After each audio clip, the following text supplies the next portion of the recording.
Good morning standard 6।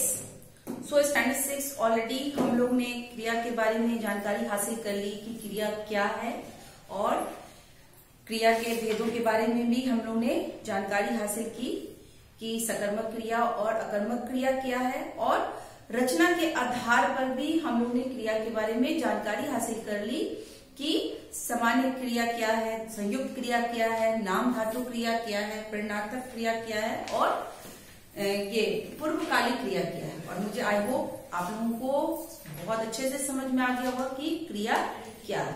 क्रिया का मतलब एक बार फिर बता रहे हैं कि जो भी काम हम करते हैं वो क्रिया कहलाती है। ठीक है, चाहे वो मनुष्य हो, चाहे वो जानवर हो, जो भी कार्य करता है सभी क्रिया कहलाती है। अगर एक पेड़ पौधा भोजन बना रहा है तो भी वहां पर क्रिया कर रहा है। तो चलिए इससे संबंधित जो भी अभ्यास कार्य है इसे आज हम लोग करेंगे। तो सबसे पहला जो अभ्यास कार्य है, सकर्मक और अकर्मक क्रिया छांट कर लिखिए। अब मैं यहाँ पर आप लोगों को 8 वाक्य मैंने यहाँ पर लिखा है। इन 8 वाक्यों में आपको पता करना है कि कौन सा वाक्य सकर्मक क्रिया है और कौन सा वाक्य अकर्मक क्रिया है।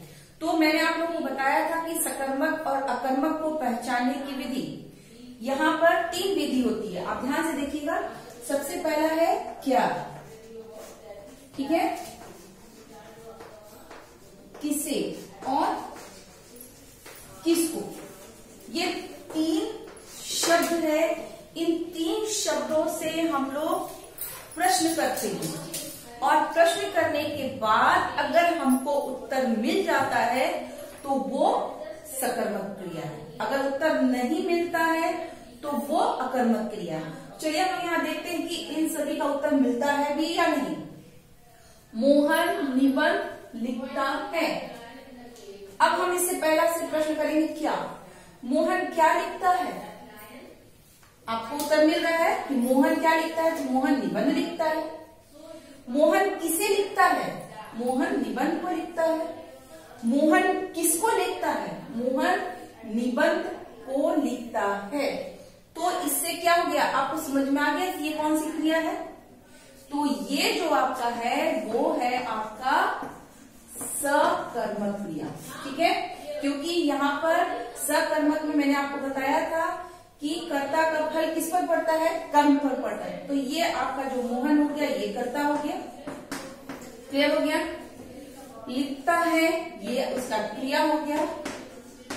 और मोहन कर्ता का फल किस पे पड़ रहा है, निबंध पर पड़ रहा है। तो निबंध जो हो गया वो कर्म हो गया।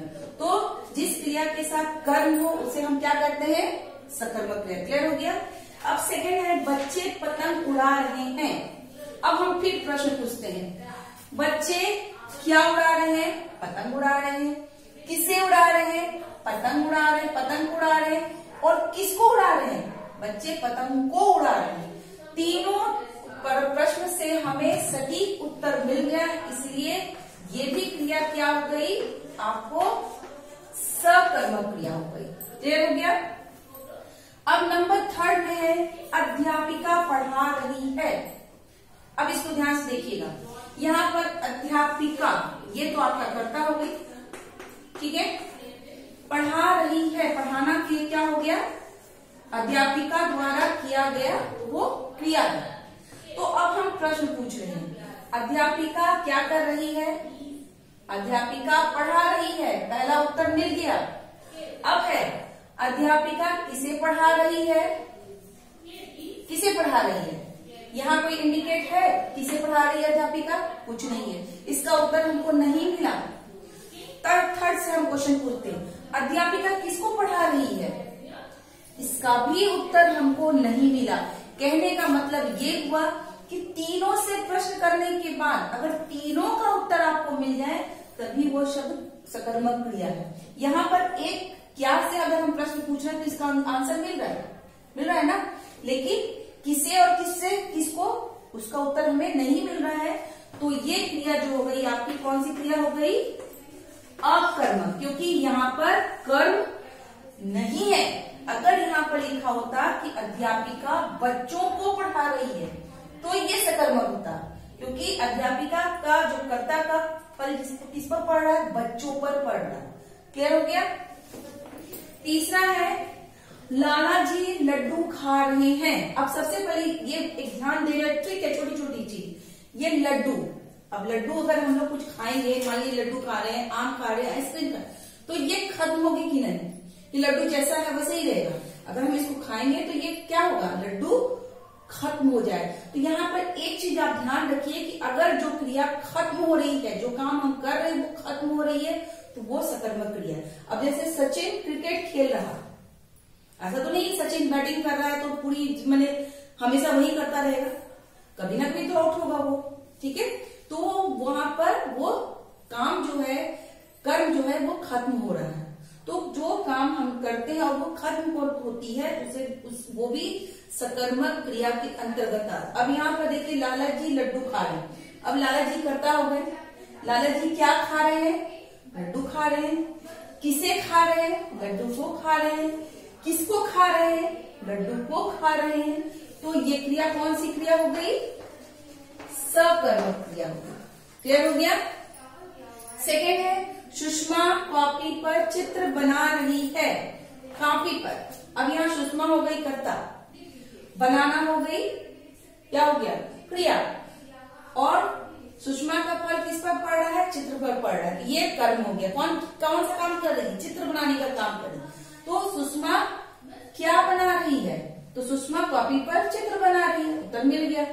सुषमा किसे बना रही है, सुषमा कॉपी पर चित्र बना रही है। किसको बना रही है, तो चित्र को बना रही है। तो तीनों परिस्थिति में हमको उत्तर मिल गया, इसलिए ये भी क्रिया कौन सी क्रिया हो गई, सकर्मक क्रिया हो गई। नंबर 6, मैंने उसे अंदर बुलाया, मैंने उसे अंदर बुलाया। अब ये देखिए कौन सी क्रिया, मैंने उसे अंदर बुलाया। मैंने क्या किया, उसे अंदर बुलाया। किसे बुलाया, उसे बुलाया। किसको बुलाया, अंदर। दो प्रश्न का उत्तर इसमें हमको नहीं मिल रहा है, इसीलिए ये जो क्रिया हो गई वो अकर्मक क्रिया हो गई। अब 7 नंबर में भालू नाचता है। भालू हो गया कर्ता, नाचना हो गया क्रिया। यहाँ पर कर्म कुछ नहीं है, नहीं ना है। तो जैसे भालू क्या क्या करता है, भालू नाचता है। किसे नाचता है, नहीं आता है। किसको नाचता है, नहीं मालूम। तो ये जहां पर उत्तर नहीं मिला, तो ये भी आपका कौन सा वर्ग हो गया, क्रिया, अकर्मक क्रिया। वह गिर पड़ा, वह, यहाँ वह मतलब कोई कर्ता के बारे में हो रहा है ना, और गिरना क्रिया हो गई। यहाँ पर कर्म जो है वो नहीं है ना। तो वह गिर पड़ा। अगर हम तीनों से प्रश्न पूछेंगे, किसी एक से उत्तर मिलेगा, लेकिन किसी दो से उत्तर नहीं मिलेगा, तब भी ये क्रिया क्या हो गई, अकर्मक क्रिया हो गई। ये हो गई अकर्मक क्रिया। तो इस तरह आप लोगों ने जाना कि सकर्मक और अकर्मक क्रिया किसे कहते हैं। उसके बाद जो है नंबर ग में कि धातु का उचित रूप लिखने के लिए बताया गया है।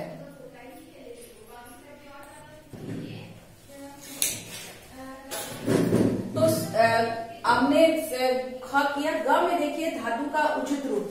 धातु का मतलब सबसे पहले क्या होता है, ये हमको समझना जरूरी है। तो क्रिया के मूल रूप को हम धातु कहते हैं, ठीक है। जैसे पढ़ हो गया, लिख हो गया, पी हो गया, सो हो गया, उठ हो गया। अब इसका जब हम धातु रूप लिखेंगे, इसमें क्या होगा, नाम इसमें प्रत्यय पीछे प्रत्यय जुड़ जाएगा।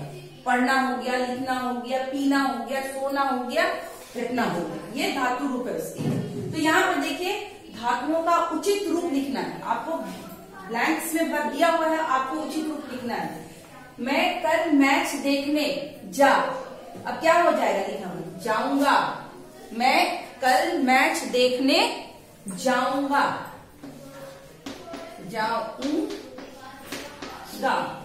बच्चे विद्यालय में डैश है, क्या करते हैं, पढ़ते हैं, पढ़ते हैं।